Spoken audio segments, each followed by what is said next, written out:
Here I go. I just spilled water out there in the hallway. Big puddles of water. And during the commercial break, I went to check it. Littlest Patriot was out there. He goes, I heard you spilled some water. You'd be the oldest person who spilled water. Don't bring age into this. That's ageism. He said, I think it's because you're losing your grip. You don't have your grip strength. You don't lift anymore? Yeah. You skipping on day? What are you doing? And as I was cleaning it up, and now it's clean, I thought, I'm a good person. I'm really a good person here. I went back out a second time to make sure those puddles are gone, and I got everything up. So now... Prepare the key to the city. Nobody's going to fall back there on that slippery floor the way I left it. The tattoo people are getting is a tattoo of Will Smith slapping Chris Rock at the Oscars. Apparently, tattoo shops and parlors are offering this, and I've seen several people post on social media, like on their arms or on their shoulder, an exact replica of the moment of the slap. Well, the photograph is simply stunning. What a stunning shot. in its simplicity, and it tells the entire story. The facial expression that Chris Rock had. And the body language on each man. Yeah. I mean, Smith is in full follow-through. Oh, man. And they caught it just right. I mean, that one photo they keep showing. And, yeah, Chris Rock just like, he's just been whoa. And then I saw something last night. I called BS on it on Entertainment Tonight. They were saying, a lot of people have said, why didn't Chris Rock protect himself? You know, he had his hands behind his back. You know, and he's smiling. He's like, why didn't he? He has some sort of disorder that he's unaware. I forget what they called it, but he's had a long time disorder where he can't read the situation in a room. That's what they said about him. And like, so that's Chris Kelly-itis. Yeah. I mean, he doesn't know when somebody's mad at him. He's like, and I forget what they called it, but they said it affects like 3 million Americans that they cannot figure out, can't take the temperature of the room. But I thought, can't perceive threats. Right. But I thought to myself, I think I would have reacted the same way as Chris Rock, because you never expect him to come up on stage and slap. I thought he was going to make a little joke. Grab the microphone. Yeah, grab the mic maybe, but you're like, okay, waiting to see what he's going to do. You didn't think he was going to hit him. So I don't think that his disorder, which I don't doubt he has, had anything to do with how he reacted. You know, I'd never expected him to like put up his dudes. Yeah. Who would have seen that coming? Anybody, you know. But you're right about that. And that's what people are getting tattooed on their arms is him with his face contorted and Will Smith in full strike pose. You know, he's already followed through on the slap. But yeah, they're saying that Chris Rock has no perception of... I don't believe that a second. He's a stand-up comedian. How do you not know what's going on, like in a crowd? Yeah. Like if people start booing him, what's going on here? Yeah, that's been his life since he was 20. When they said it didn't ring true at all. And they confirmed what I had yesterday. We were first on this. Will Smith is in Dubai. He is. That's confirmed? That's confirmed. A prince that he knows. He shot a video for Dubai last year. And they showed that. He's like on that enormous building. You know, he's on top of it. He's all over Dubai, doing music videos and stuff. And they said that he just had to get away from this media scrutiny. So one of the princes from Dubai sent a plane, get on here and get out of the limelight for a while. So that's where he is. The word has it that he is in Dubai. Right alone? Now. In seclusion, or is Jada with him? Jada is not. They said Jada is still back in Los Angeles. This was Entertainment Tonight last night. When's her next Red Table Talk drop? That's what we're all waiting for, isn't it? Where is Jada Pinkett to talk about? We don't want to see her decorating Easter eggs. Better not.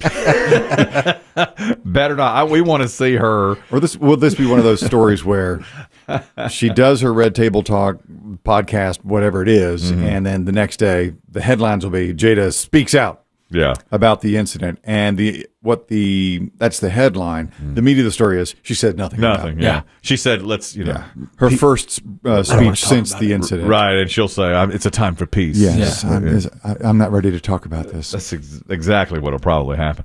I'll tell you who is talking had him yesterday. Jim Carrey sort of retired yesterday. Said, I'm not going to do anything unless it's really good. You've got to come after me with something really great, or I'm done with acting. Because he said, I've got enough. I've done enough. I'm done with it. He's promoting, what is it called? Sonic the Hedgehog 2. And again, yesterday, somebody said, well, what about Ace Ventura? Would you ever recreate that character? When there's been a lot of years, unless some genius person, director, auteur comes to you with a completely new take on what's going on. You know, if Chris Nolan came to me and said, I want to make Ace Ventura real, and I want to do something more interesting, then I might listen. But after a certain time, there's not one cell in your body that is that person anymore. So you end up just imitating what you did in the old days.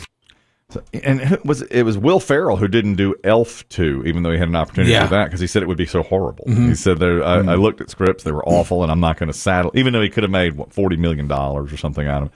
So don't expect to see Jim Carrey doing Ace Ventura again. Then he said, this was a little bit odd. He said, my dreams from when I was younger have totally changed. I used to have specific things like buy my first house and be one of the biggest actors in the world and all of those things. Now, my vision board is more of a spiritual field of dreams. I want to learn how to stay in an expanded state of consciousness and yet still be able to deal with the world and pour myself back into this little shoebox called Jim Carrey in order to find commonality with other human units. As soon as I hear that, I'm just like, Right, and who's your favorite Sonic?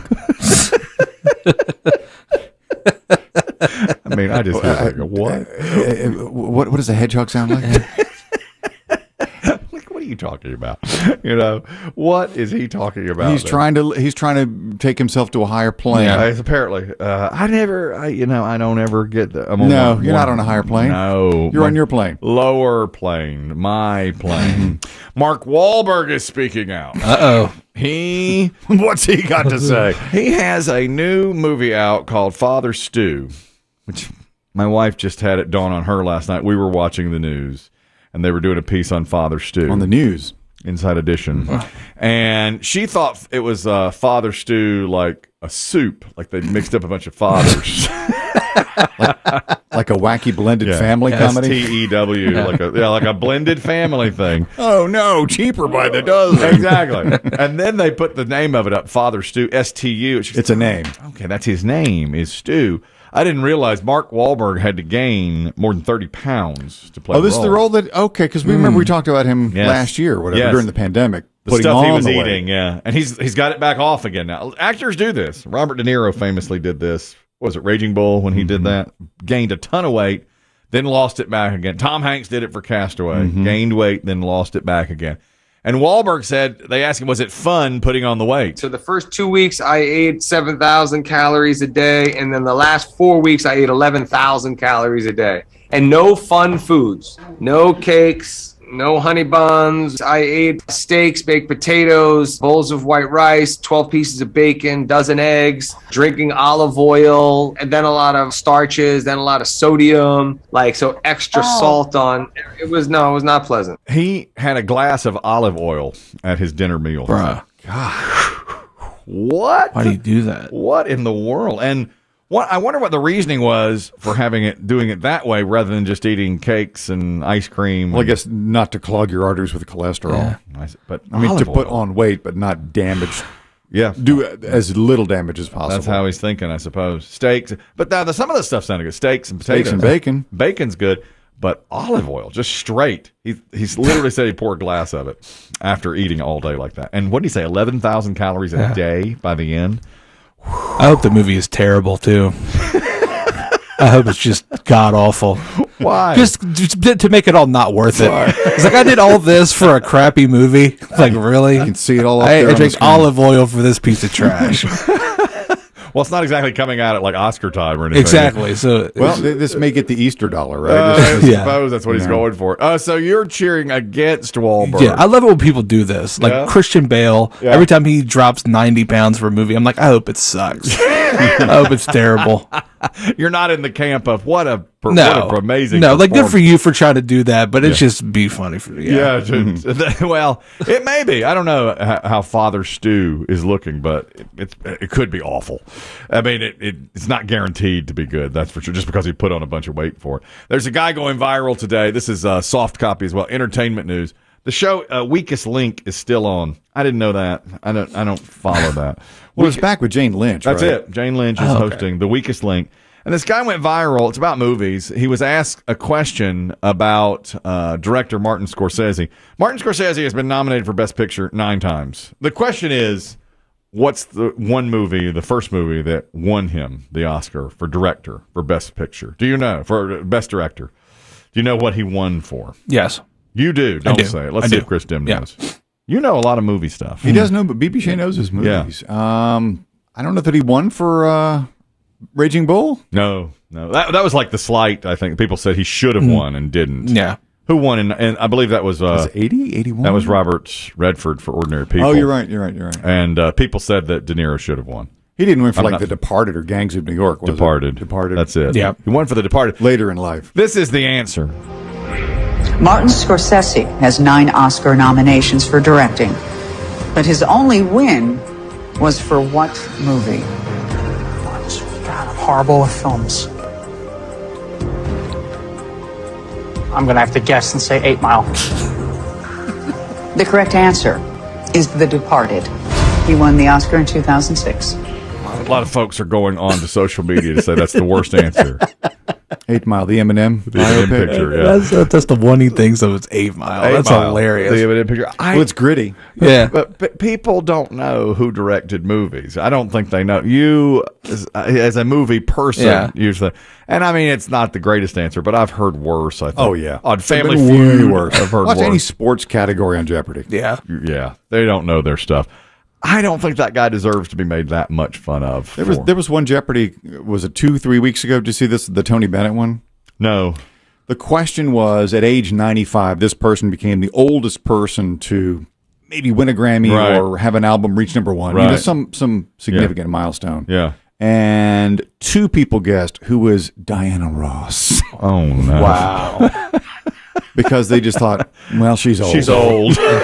She ain't 95. That's the whole thing.